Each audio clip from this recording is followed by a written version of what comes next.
What's up, Wizards? It's Dev. And Ziggy's down here, too. You can kind of see his tail right there. But yeah, still having tooth infection issues, but the show must go on. I got to do content because I got to make money. But I want to do this content anyway, and I'm feeling a little bit better. Got some antibiotics in me, got some painkillers in me, which is in some ways even more important than making me feel nice and good. But anyway, I do have some content I want to bring you today because Duskmourn Standard is about 2 weeks deep at this point, and we saw some innovation at the beginning of Standard, but not really a whole lot in week 2. People sticking with the same stuff they did in week 1. I'm still waiting on some innovation here. So today I'm going to talk about some cards that I have either been playing with and finding some success with, or in some cases have seen played across the table from me. And to, again, great success for my opponent, and they get to do cool stuff, and I want to report on the cool stuff or whatever. So here are 8 cards from Duskmourn I think you should be playing, or at least trying out in different decks, starting with a couple of cards that aren't super high impact, but I've nonetheless been pleasantly surprised by. The first being Fear of Being Hunted here. This actually has surprised me in a couple of builds, both a Gruul kind of haste deck that I put together, as well as a mono red, again, kind of haste deck that I put together. But this is actually okay, you know. Viashino Sandstalker stats, 3 mana, 4/2 haste. This one, unlike Sandstalker, doesn't pop back to your hand at end of turn or anything, but just a 3 mana, 4 power haste is actually okay, especially if you went, 1 power haste guy on turn 1 into, 3 power haste guy on turn 2. You can do that with a Wildfire Wicker Folk is the name of the card. So if you then play this on 3, you've done a lot of damage to your opponent, and that can happen in a lot of games, whether you're playing against other aggro decks that are just tapping their guys down against you, so you're racing against them, or slower, more methodical decks. They might cut down your first guy, cut down your second guy, and then not really have a removal spell for this dude. So, I've been banging in with this dude for 4 in a couple of different builds, again, to better effect than I thought. I just kind of included him because, okay, 3 mana, 4 power haste guy. We'll at least try you. And along with, a couple of other cards that are sort of in the same, ballpark as this one. It reminds me of like a Yavimaya Iconoclast or something like that. And again, that's good company to be in. So I like him a good bit. And if you haven't tried him or you just completely forgot he existed, then again, maybe give him a shot in an aggro deck if you want to get outside the sort of leyline aggro box. And he's a good place to go. But next is Overgrown Zealot. Just like the first card, I don't really have that much to say about this dude, but I will say that him being 4 toughness is really important in the green-red, surprise deck, Smuggler Surprise. Those decks have kind of moved on to be sometimes Golgari, sometimes Abzan, you'll see Jund on occasion even. But originally, the whole last season, they were green and red, and you do Terror of the Peaks tricks with Smuggler Surprise and Atraxa and stuff like that. But those decks often play Brotherhood's End. They want to be able to ramp, and often they would play Glimpse the Core, but Glimpse the Core kind of sucks if you're going to play Brotherhood's End on the next turn because, all you have is green sources, theoretically at least. So it's really hard to do Glimpse the Core and Brotherhood's End. Now, this dude, he can add a mana of any color, so he can help you tap into your Brother's War, or whatever. Even if you, even if you don't draw a land next turn, but he also survives it. So that's really, really good. To be able to survive your 3 mana sweeper in your own deck, which the deck really didn't have a mana dork that could do that before. But in all manner of decks that want to play Brotherhood's End, or even other, small scale sweepers like that, Elder Dragon War, or maybe a black card that gives all creatures -2/-2, Harvester of Misery, or some other infest or infect effect. Then yeah, this guy's just really good in those. You don't see a whole lot of mana dorks with 4 toughness. I was going to say nowadays, but hardly ever do you really see that. So kind of a Wall of Blossoms, not Wall of Blossoms. I mean, it is Wall of Blossoms, 2 mana, 0/4, but a Wall of Roots in a way, and that's definitely worth paying some attention to.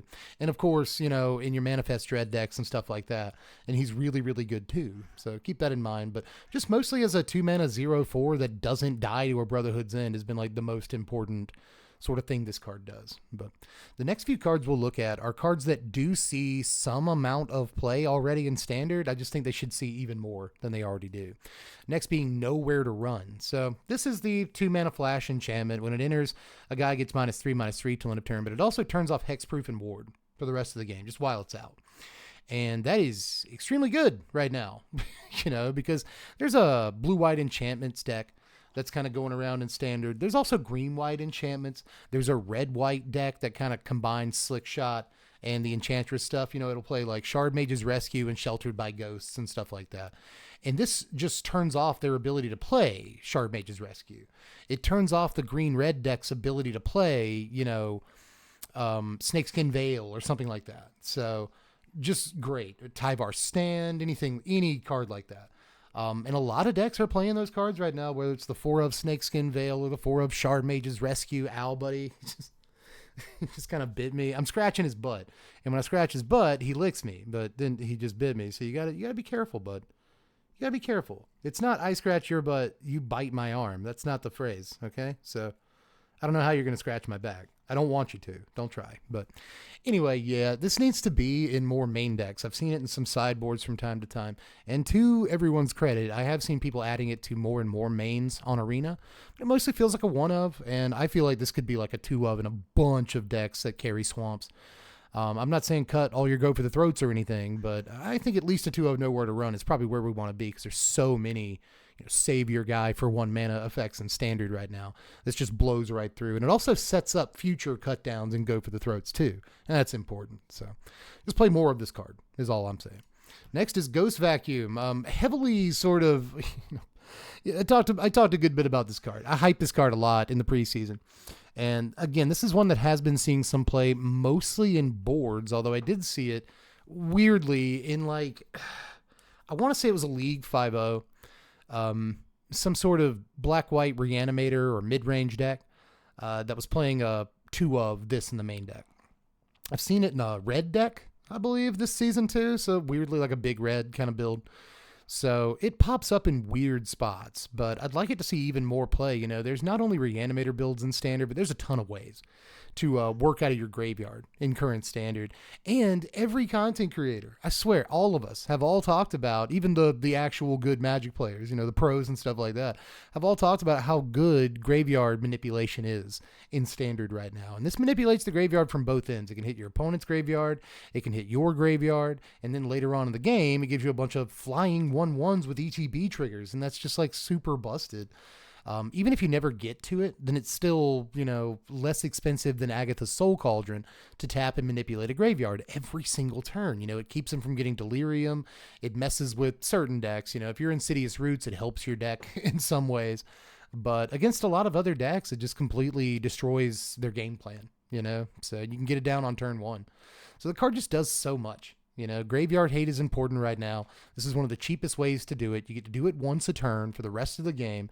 And it's got a really, really good sort of back-end ability on it that is discounted a lot. I think this ability is great.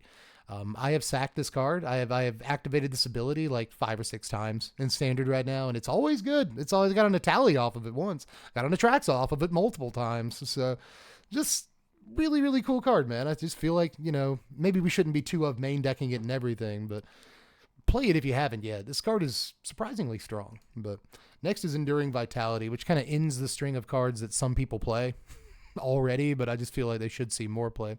This is the 3 mana Enduring card in green. It's a 3/3 elk enchantment creature with vigilance.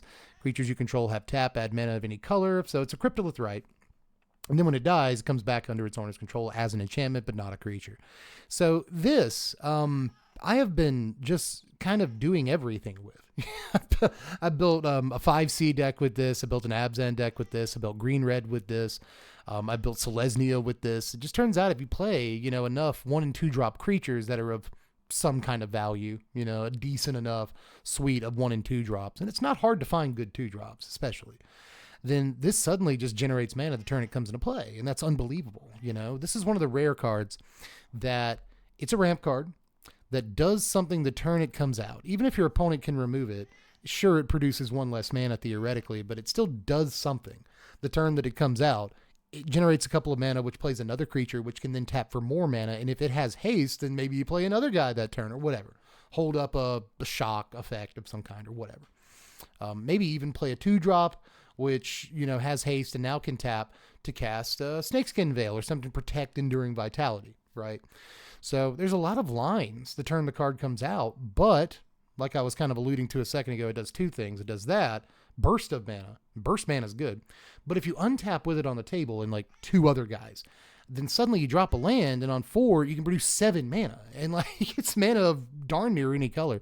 You've got your mana base. That produces whatever. But, if you've got Enduring Vitality and then like Resolute Reinforcements plus the token, you don't even have to play to 1-drop. Then you can now resolve Vaultborn Tyrant on turn 4.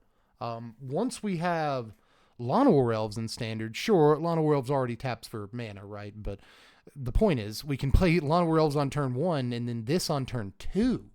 And then on turn 3, we can make, 5 mana. And that's always a pretty good mark to hit, 5 on 3. So I feel like this card's going to have more to do as time goes on, but is already good. It's a card you should experiment with because, this even into a Beza plus mana. You know what I mean? Like this on 3 into Beza, but you have 2 other creatures and it in play, and you can tap to cast something else, just the amount of double spelling turns it leads to, the amount of, 6 and 7 mana spells you can play on the next turn. Just unbelievable, dude. And again, it's somewhat protected because even if it dies, you still get to keep your Cryptolith right. So just a crazy card that I don't see enough is all I'm saying. But moving on to more obscure stuff, here is Grand Entryway and Elegant Rotunda. Let me orient this correctly. Ziggy, you are very needy, and I love you very much, and I want you to know how much I care about you, buddy. But you are really talking a lot. Do you have your own opinions on these cards? I'd like to know. If you spoke English, that would be sick. We'd have a little podcast talking about Magic cards. Anyway, Grand Entryway is 2 mana. It's 1 and a white for a room. When you unlock this door, you get a 1/1 white Glimmer enchantment creature token. Elegant Rotunda is 3 mana to unlock, and when you do unlock it, you get a +1/+1 counter on each of up to 2 target creatures. I've been testing this out in blue-white enchantments and green-white enchantments recently, and I think it's better in green-white. The deck doesn't try to play quite as flash, but in just about any enchantment deck, I've been kind of really appreciating this card a good bit. If you go Optimistic Scavenger on 1 and then this on 2, well, you actually get 2 enchantments. You get 2 +1/+1 counters that turn and a creature. So that's sick. And then on the next turn, you can unlock this if you have nothing better to do and put more +1/+1 counters on guys. But where Rotunda really comes in handy is after the first sweeper or after the first, barrage of removal spells, because you usually have to face off against at least 1 cut down and at least 1 go for the throat. And if you don't have Shard Mage's Rescue or, Royal Treatment or some other thing in your hand to deal with those removal spells, or if you're just off mana, you can't cast them, right? You're going to lose guys. And eventually your guys are going to shrink. You're going to lose not only your guys, but the +1/+1 counters on those guys that you got from Optimistic Scavenger. Your early game is going to be somewhat ruined. But in this case, if you say have Gremlin Tamer out and you play this on 3, right, then suddenly you'll get, 2 gremlins off of it, which is pretty great, because that's like 3 creatures on turn 3 plus another enchantment. And then later, you can make the gremlins larger. You can make the gremlin tamer larger so it doesn't die to cut down, and that's pretty sweet. But again, after you finish that, initial barrage of removal spells, or after they finally get to the sweeper and temporary lockdown you or whatever it is, then suddenly Rotunda can, catch you back up on board state. Since you don't have all those counters that you got from your original Optimistic Scavenger, maybe after the sweeper, you just play a Scavenger and then activate Elegant Rotunda, unlock the door. And now your Optimistic Scavenger is like a 3/3. So you get kind of a head start on growing your creatures that come after the sweeper or the first couple of spells. So I just have been kind of enjoying this. I haven't played more than a 2 of in any of the builds that I've been playing it in, but it is one that I think that people need to experiment with a little bit more, because I think just the burst of 2 enchantments, and that works so well with, so many things that we have in Standard right now. I mean, what do you draw 2 cards off of Entity Tracker with this? That's great. But Rotunda is better than it looks too. 3 mana for 2 +1/+1 counters is kind of okay, depending on how much damage you need to finish the game. So good card. But next is Ghostly Dancers, the next to last card of the day. This is 5 mana, 3 and 2 white for a 2/5 spirit with flying. When it enters, return an enchantment card from your yard to your hand, or you can unlock a locked door of a room you control. This also has Eerie, so whenever an enchantment you control enters, and whenever you fully unlock a room, create a 3/1 white spirit creature token with flying. This card is gas. 5 mana is the only like real issue with this card, but despite that, the card is absolutely busted when you do play it. You know, we already had a 4 mana Heliod that brings a enchantment back from your yard to your hand. So that's not like the best value in the world because that card doesn't see much play, even though it's kind of good. But this card is still kind of fine considering it replaces itself, if nothing else, if you have an enchantment in your yard. But unlocking a locked door of a room you control has been the best part of this card for me because, you know, there's Fractured Reality or whatever it is. It costs like 7 mana to unlock. It may actually be more than that. And Funeral Room costs like 8 mana to unlock. And this card has unlocked both of those rooms for me in different builds. It's especially good in that Funeral Room build, but I'm not sure that that's like the best build of that deck, to be honest. I think the best place for Funeral Room is just in like a Sacrifice and Aristocrats deck is like a 2 of, you know. But I've had a lot of fun with Dancers and Funeral Room already in this format. It's great in those decks. Just unlocking a locked door and getting value and also usually getting a 3/1, right, if you unlock a door is just bananas. A lot of the time it's great value. So, and the best thing is, you know, even if your opponent kills your Ghostly Dancers, you usually still left behind a 3/1 flyer and unlocked a room or got a card back from your yard. So, like, yeah, they can go for the throat, the Ghostly Dancers, but you're still getting a ton of value. You're still getting so much value. Just the card has been great in certain spots, but again, I'll recognize it costs a lot. I've been petting you for 16 and a half minutes, Ziggy. Did you know that? Did you know I've been petting you for 16 and a half minutes and you're still like, meh? Give me the love. I need Papa. Last card of the day, though, is Cursed Recording. This is 4 mana, 2 and 2 red for an artifact.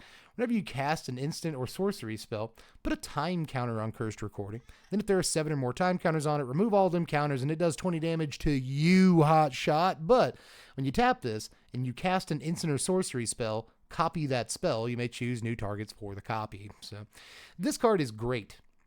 There's a reason that I kind of saved this for last because I actually think this is one of the best cards like in the set. Like no one is playing it. I have seen somebody play this card against me in a black-red like Breach the Multiverse plus a ton of removal deck. They copy their Breach, they copy their removal, they copy their burn spells, right? I have both had this played against me and also experimented with it in Teamer Doppelgang. And it didn't do much for me in Teamer Doppelgang, but the guy that played it against me in Teamer Doppelgang did a great job. So, you know how that is on Arena. But I've also been playing this in a red-white burn deck that I hope to stream soon. I'm not actually sure that what's going on with the tooth infection will allow me to talk on a stream for 3.5 straight hours. I can go in like 20-minute bursts and I have to stop. But I do want to stream that deck soon because that has been like my favorite deck of the season so far. And it's all because of Cursed Recording, you know, copying your burn spells, copying your lightning helixes even, but also copying, you know, your big burn spells do a lot of damage and copying your Song of Totentans that you hit for like X equals 6. So you just swing for 12 that turn. And like, it really doesn't matter that this will eventually kill you because you'll kill them first. Like every time you get multiple Cursed Recordings and you just start going nuts with it. The cool thing about the red-white deck is that it's got not only Lightning Helix, but it's also got Heartfire Hero, which is, you know, it gives all of your burn spells lifelink. So there's been a couple of times where this has gone off and hit me, but not killed me because I gained a bunch of life that game. So I've just been having tons of fun with this and a couple of different builds, and I haven't built that Breach the Multiverse deck yet, but it's very tempting to do that. It's just all manner of spells that effectively win you the game the moment you copy them, right? And you could say that like a card like Breach the Multiverse with copying that is a little bit win more or whatever, but I don't care. It's fun. It's cool. And again, the card will very, very rarely actually kill you. So, you know, if you haven't played it yet, give it a shot. It's a ton of fun, and it's beyond fun. It's actually really effective too, which, you know, you want your cards to sometimes winning is what's fun. I won a bunch of games thanks to Curse Recording, and I just want to kind of spread the word of this card while kind of also being able to talk about 7 other cards that have been cool. But just let me know like what you've been having success with, so far in this standard, because I think there's a lot of sort of unturned stones in Duskmourn. A lot of good cards in this set that we just haven't had enough time yet to kind of really absorb, and I fear we won't have enough time until Foundations comes out to really absorb. So again, tell us all what you've been dealing with down there in the comments section, and this is kind of my 2 cents on the idea. But anyway, I'm done for this one. Just let me know how you felt about everything, and hit up the Patreon, obviously. I need support because mouth doctor costs money, but apart from that, just do all the YouTube stuff on your way out. Hit the like button, hit the subscribe button, do the meatball stuff, No one's going to know what it means. I should just leave it at that. People just leave it enigmatic. People will be like, what is he talking about? Because sometimes I say sub to the sandwich, and the first sub sandwich I think of when I think of sub sandwiches is meatballs. So that's kind of the tie-in. Anyway, just do the things. I love you guys, and I'll see you later. I'm Deb from the place. I have to continue petting Ziggy, I think, is my next course of action, because he's about to go crazy. Love you guys. Spread love, and be kind.